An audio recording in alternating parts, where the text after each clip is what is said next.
Church live streaming is profoundly misunderstood. You might think it's a threat, or you might think it's an asset. The reality is that you almost certainly have some incorrect beliefs about church online. So let's interrogate them, and let's talk about what's emerging in this season of digital ministry. Let's dive in. Well, hey there, and welcome to the Pro Church Tools Show. We're here to help you and your church navigate the biggest communication shift in 500 years. I'm Brady Shearer, your host. I'm joined as always by my co-host. He hates cilantro, but he loves the Lord. It's Alexander Mills. Hello, hello. We weren't going to kick off today's episode by playing an excerpt of another podcast, the Mature Me podcast, which is Rich Wilkerson Jr.'s pod, the pastor out of Miami at VU Church. He is joined by his guest, Sean Cannell. Our friend. Famously, Sean is a YouTube expert and has served in the church space for many years as well. And they are discussing live streaming. Let's take it away. I think a huge mistake that churches make is live streaming their services. I should put some context. Wow. What I would say, listen, when VU live streams, that's amazing that you guys do it. I think churches that live stream their services at a low quality. Okay. Like, I'd rather you just not even do it. And even another mistake, I think that it's a mistake to live stream worship for most churches because you just can't get the mix right. It's so hard to get that right. And I think that, so maybe it would be, don't live stream your services unless, I think it's like we should have minimal quality standards. Like there is a point where it drops too low. Your phone in a poorly lit stage, no microphone. I mean, by the way, a microphone plugged into your phone and connected to your shirt while you're preaching is a $100 purchase on Amazon. But I'm talking about churches are live streaming with the echoey phone audio and they're walking in and out of frame. And I'm like, why even do it? Like, I think there is a level, like you shouldn't do it unless you can do it excellently. And then I think with empathy, because I know budget and time and resource and who can help, but I think there's ways to do it. Like it'd be better maybe to get some accessories, get some lighting, maybe record the service and maybe edit it down. So then I think if you're gonna live stream at a basic level of quality. And there's just so much information out there. There's all of our stuff. We teach on this stuff. We have all these free videos. A friend of mine, Brady, has this Pro Church Tools channel. He's got, there's a lot of good church resources that'll help you on a budget. It's so affordable now. So. Okay, I had never listened that far in the clip. He shows you out. I played the clip so that crazy. I had not listened that far. Okay, to summarize what Sean talks about. You should, aside from you me, should listen to our show, consume our stuff, buy our products. Thanks, Sean. Next. Oh, man, our guy. He talks about worship quality. And if it's a certain level, you may as well not do it. He alludes to the idea that no one's really watching for anything but the sermon. Right. And you can get by with just that. He talked about needing quality standards. And he also talked about publishing sermons with like no repurposing and just like throwing it up there. Bridgetown Church with founding pastor John Mark Comer, they made waves earlier this year, March 2025, when they announced they would no longer be live streaming their services. Yeah. What was maybe not as well publicized in their announcement, no fault of their own, was that they're still publishing the video versions of the sermons. Yeah. They're just not live streaming the full service. Interestingly, Sean and Bridgetown arriving at the same place, and I actually think with similar motivations, but on the surface, it kind of looks like different motivations. Sean is saying like, we just don't want to look bad, like practical, and Bridgetown's coming to it from the stance of like theological. Sure. I actually think that their underlying motivations are quite similar. So this is also in line with what we have talked about historically on this show. We're going to do a little bit of history here.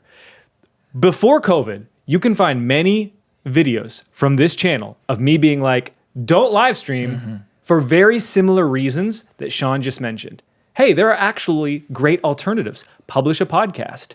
Publish a video version of your sermon. Yeah. You can do it extremely affordably. The mic that Sean's talking about is a $100 DJI Mic 2 that you can plug directly into a phone so the audio wirelessly transmits via Bluetooth from you, the lapel, to your phone, and it's baked in. And so now you have video with outstanding audio quality of a sermon. Easy, a great solution. COVID comes around, and what do? We flip-flop. No. But we do start publishing a lot of content on live streaming. Why? Because my belief is that I have a personal responsibility as the person that comes up with content ideas to serve churches and their needs. And so that means I should talk about what I believe is right. I should also serve needs when they are overwhelming, even if they go against what I would recommend. And during that season of COVID, the demand was overwhelming.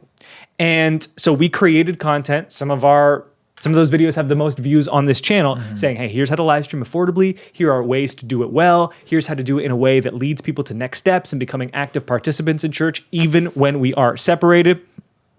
We are no longer in that time. We have left that space. And what's happened is we have continued to approach our live streams, and we've just lived off of the infrastructure that we built during COVID. There's nothing wrong with that, except for, hey, if we're no longer in that space, should we still be doing that? It's like you go on vacation, maybe you eat a certain way, okay? You come home and you're like, oh, if I eat like that all the time, not gonna be healthy. I'm not saying it was unhealthy, it's a bad metaphor, but I'm just trying to create some type of anchor to a metaphor. So let's interrogate. That's what we want to do on this episode. And so here are the questions that we're going to be answering and exploring. Number one, is online church replacing in-person worship? Number two, inversely, does in-person attendance reduce online church? So if we get you to actually come in person, does that mean you probably will just stop watching? Number three, do people prefer online church? And number four, if someone does, who are these people? Who prefers online church? We know how important this topic is based on the views that we get on these videos, even before COVID. Anytime we'd mention live production, churches would be like, oh yeah, I got to click on this video. And so what we know is that this is still top of mind for churches. Alexander, anything you'd like to hit on after that monologue before we dive in? Well, hey, you alluded to it. We've been talking about live streaming on this show for a long time. And something else we talk about at length on this show, it kind of is the thread through most of what we talk about is this value of prioritizing mission over method. And I think that's kind of going to be the anchor for this conversation, and kind of always has been in our opinion pieces about live stream. Sure, we've done the pieces like, okay, we know churches are live streaming, and they still have the question of like, what camera should I be using in 2021 peak COVID to live stream? And so we meet that need. But this question still remains of mission over method. And you said we're just not in that season anymore. So now we get an opportunity to reevaluate the methods by which we are trying to fulfill our mission, which is to see people become more integrated members in their churches, to see people take more next steps in their journey with Jesus, to make disciples. And so that's what this is, a little bit of an interrogation of the method of live streaming. And we have some data to hold it up against. Yeah, let's start here. In-person versus online. What does the data say? So Pew Research Center surveyed over 11,000 Americans post-pandemic, asking about their worship service habits, both in person and online. In the survey, they asked two questions. Number one, did you attend religious services in person at a church, synagogue, mosque, or other house of worship? And then two, in the last month, have you watched religious services online or on TV? So this was in the last month. Yeah. That was the context for these questions. And the conclusion that came out of this data was that the idea that has been proliferated, that online church is this existential threat to in-person attendance is largely unfounded. The idea that most people are abandoning in-person gatherings for online service was not supported by the data. That's kind of the headline, but we have to dig a little bit deeper. Yeah. So the second question is, does in-person attendance reduce online participation? Because that would make sense, right? If we don't see this huge contingent of people that are exclusively watching online, then if we can get the remaining people into church, then we would have almost no one watching online. Surprisingly, no. In fact, there was a positive correlation here because in the data set, only 6% of people were in the category of they never attend in person, but they also watch online. Like only online folks. 6% of people. Who are those people? We'll get to that later. Among those who attend multiple in-person services per week, so they're the people that show up on Sunday, they're coming to the midweek. Super churchers. Yeah. 57% of those people also watch online. Right. So the interpretation here is that, number one, people who are highly engaged with in-person worship are more likely to engage online too. And it's in-person worship that actually drives online participation, not the other way around. And at first consideration, maybe this wouldn't be the conclusion that you come to, but now that you see it presented, I remember seeing this presented in data form for the first time. I took a moment to sit with it and think about it as I think about the people who make up our church communities. And I realized, well, yes, of course. The folks who are attending both Sunday services, coming out to Wednesday prayer, serving at the soup kitchen on Saturday, the super churchers, if you will. Of course, those are the folks who are also ingesting online content, because it's not just your church's online content, it's online content from all sorts of churches that they're probably going home to digest, because they just want all of it. And so I don't think I would have made this correlation if I didn't see the data, but when I saw the data, it did make sense to me. Which leads to our third question. Is online church replacing in-person worship? Feel like we've hit this at this point, but I think Ryan Burge summarizes it really well. Quote, he says, as he analyzes the data, as is his profession, there is no crowding out effect. Virtual worship is mostly an add-on for people already engaged in religious life. So it's not an evangelical tool. You're not reaching folks who are unchurched, and at least en masse. So we saw the number, 6% of folks who don't regularly go to church have watched an online service in the last month. So it's not this inventive evangelical tool to reach an unchurched population. It's actually just doubling down on the folks who are really engaged in your church already. Yeah, and I think that's a really important takeaway, because live streaming, to do it well, costs a lot of money. Even now, the tools have become incredibly more affordable thanks to manufacturers like Blackmagic Design. Sure. To do just your sermon, not hard at all. It's the worship bit. Sean said it. You need you to do it well, where it's actually enjoyable where it actually inspires worship. Right. It's actually palatable to listen to. It almost requires an entirely dedicated board and mix to pull it off well. And realistically, the average church size in America, about 65 people. Who has those types of resources? Yes. And so then you think to yourself, okay, but every church is doing it. And presumably that must be because this is critical for people evaluating our church. If we want someone to come in person, they're going to first check us out online. If we don't have a full service, they'll never consider checking us out online. Well, the data would suggest that's not true. Yeah. And so that gives us the freedom to interrogate this with a bit more of a critical eye. So then the question that we go to next is, okay, there are some people watching online Yes, church. who are they? Yeah. Who are they, and do they prefer it? And what's interesting is when you look at the generational breakdown, you can see, okay, younger people claim they prefer online church more than older people. But by a small amount, and every generation says they do not prefer it relative to in-person. Right. So that's really, really key. It's a convenient supplement, not a replacement. Yes. It's also not even a preferred replacement. Yeah. And this gets to the final question. Okay, who is watching online church the most? This 6%. What is the largest chunk of that pie? Maybe younger people, right? They did claim natives. They preferred online church more. No. 35% of online attenders are retirement age, 12 points above the total sample average. Why? Why? Because they're wintering in Florida? Yeah, that's one of the reasons. Another reason would be lower mobility. Yeah, accessibility. Another reason would be bedridden, unwell. Another reason might be, just getting ready and getting out to church is a lot more challenging at this age than it was when I was younger. And so then you're like, the eureka aha moment. Number one, people are not evaluating our church fully because they need a full service to view online. And even if they are, what kind of foot are we putting forward when the reality is to make in-person live music sound good, the burden to that is so high that you actually might make yourself look a lot worse. Because here's the reality. Yes. If I go in person to church and I hear your exact same worship set, it will sound 10 times better in person than it will online. So if someone experiences it first online, what are the chances that it's an inferior experience just because the standards of what we expect every single song is perfect pitch and perfectly on beat at all times? Live music can't compete unless you have a professional mixer who's making, your church probably doesn't have that. And you're doing it for who? You're doing it for the people that already are connected to your church who just need to watch because they can't come all the time. Yes. So here are the key takeaways, and then we'll get into application. All right. Number one, Online church is not stealing in-person attendees. I know there's the story that we all have of that one couple, that one person, or that one family, but that's kind of like the exception that proves the rule. This boogeyman of online church that is this existential threat to in-person attendance, and everyone's leaving and no one's coming to church because they're just watching online. Not a thing. If they're leaving, they're not watching online, so you've got a whole other problem to deal with. Precisely. Most people prefer in-person worship across all demographics.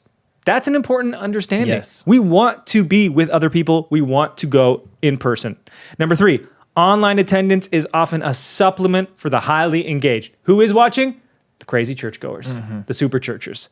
And then 4, for those that are watching only online, that demo is older, not younger, and assuredly, it's because of reasons like they want to come in person. It's not preferable, but at least it's something. That is such a valuable data point, that last one, that for the 6%, for the folks who are predominantly watching online, who are they? And to see that they're older folks, it's so valuable as a pastor or senior leader in a church who's making decisions about where you allocate resources. It gives you such valuable information into, okay, our older generation needs to be served in a unique way. And I think over the course of our history of producing content about live streaming, and certainly on this episode today, I think our thesis is pretty clear that it's probably not through just live streaming your service, but it does still remain that those folks deserve to be ministered to in a way that meets them where they are. So whether that looks like really prioritizing publishing a high quality re-upload of your sermon, and redistributing that in a really effective way. Maybe it's sending out an email on Sunday afternoon or Monday morning targeted to those folks in your community who you know are stuck at home, they're bedridden, they're traveling or whatever, and hand delivering that content. Also, maybe it gives you insight into, like, for the pastor, what home visits do I need to make this week? Yeah. You know, you can't come to us. Okay, I see you, but I can come to you. And so that's such valuable insight from that data to show us who is far from us and wants to be connected to us. How can we get connected with them in a way that isn't just, you know, putting a subpar live stream up on the internet and checking that box and saying, okay, served. Right, because my sense is if we went into an average church and we asked them, who do you think is like watching live streams? Like, well, like people that are checking out our church, and yeah, like we do worry about it being a threat to in-person worship, but like that's the internet, right? Like we have to take our church, we have to put it online these days. And it's like, no, like everything you said was just wrong. And I don't say that in a glib way to put people down. I'm glad we have this data that is substantial in size and relevant in that it is post-pandemic in America. But like this is the sense that we've had about live streaming for a very long time. For more than a decade at this point, before this transformative season ever took place, before it was on the horizon. We're like, digital ministry is incredibly important. We have dedicated our professional careers to it, our full-time vocations.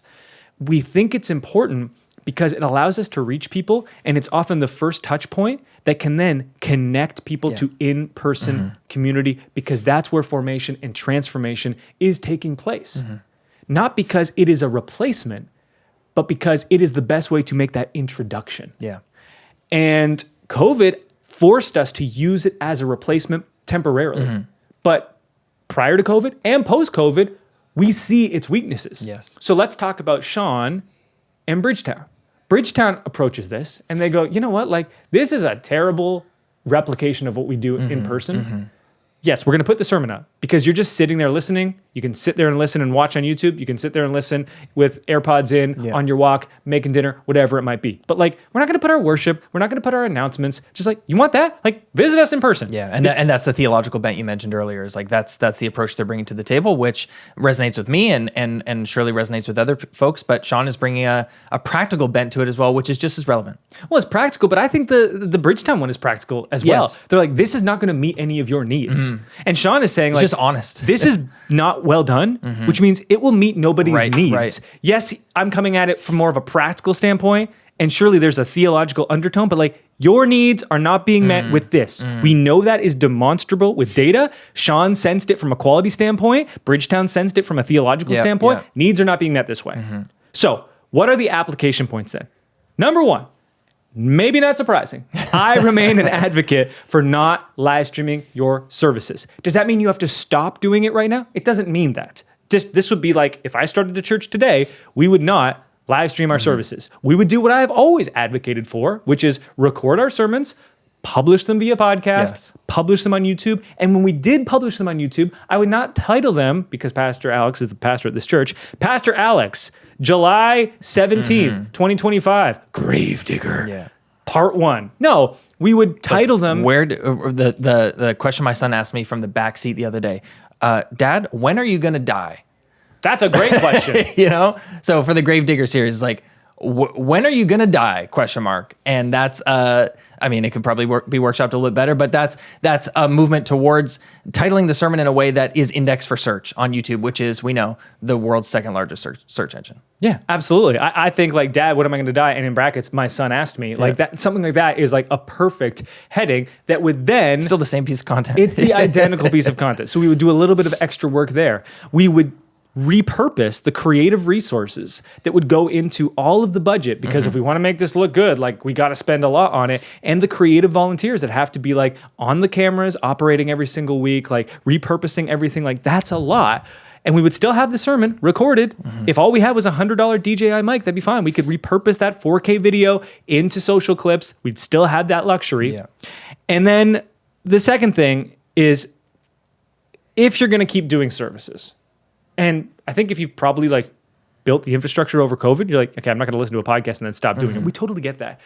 Consider the first impression your live stream may make on people if it's not of high quality. Yeah. Because it's unlikely that people are going to visit your website, visit your YouTube channel, and see that you have a full service, and in another universe see you have just a sermon, and that be the reason they're like, oh, I'm not coming to this church. That seems highly unlikely. Yeah. What does not seem highly unlikely is someone lands on a poorly done service via live stream, and they see like the music at the beginning, or the announcements at the beginning, or the terrible echoey quality, like Sean said, like you just don't even have like an on-camera lapel mic, or you're not pulling audio from the board into the stream, and they go, wow, okay, that is a turnoff. Where they might feel entirely different if the exact same experience was experienced with them in the 8th row. So what is the upside here? What is the downside? Meaningful. And then for people that want to experience the live stream who are in that 6% category, I would just have a private link that they have access to. Like you can set up the iPhone and still run it. Right. You can keep this, like, you know, the whole thing going. You don't need to impress them with your worship set or what it sounds like. Yeah. So you could make this change right now and be like, okay, like we think there's a potential downside here. We want to keep doing podcasts. We want to keep doing YouTube with the full length sermons. But you know what, if we're being honest, the announcements at the beginning, the music at the beginning, the call to worship or the call to the altar, the prayer at the end, like none of that really translates. It's not meeting anyone's needs online except for this small group. Okay, we're going to keep doing it. We have the infrastructure. We have a private link. If you want it, you can get it. Just ask us at any time and, you know, we'll make it available. We're not going to hide it, but like, we're not going to like publish it and put it front and center. Final thoughts. Yeah, I think that's a good encouragement for folks, like you said, who are, their church is just integrated into live streaming, whether they began in COVID or pre-COVID, but like they've got live streaming set up. There are folks who belong to, you know, Jim and Jill are wintering in Florida and they would be lost without the live stream. It's like, okay, I hear you, Brady, but respectfully, I'm not going to shut down our stream this week.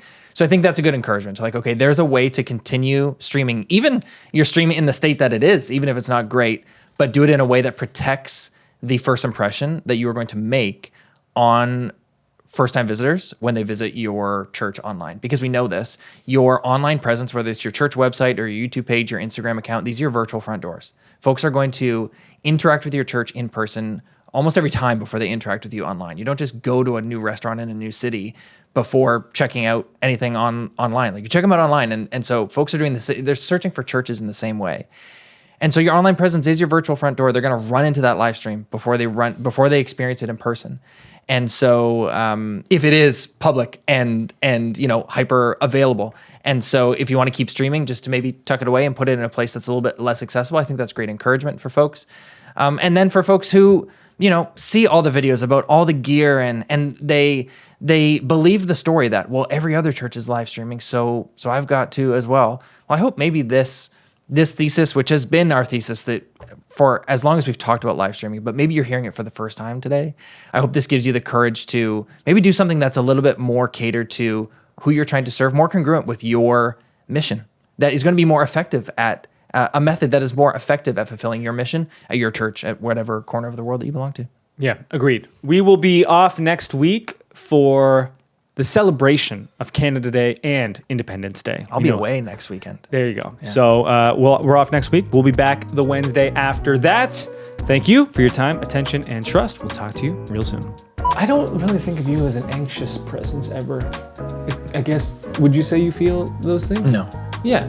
Okay, good. Not good, good, but also Yeah, just about F1 at nighttime. Right. That's totally that's normal. sport anxiety, especially for us Toronto fans.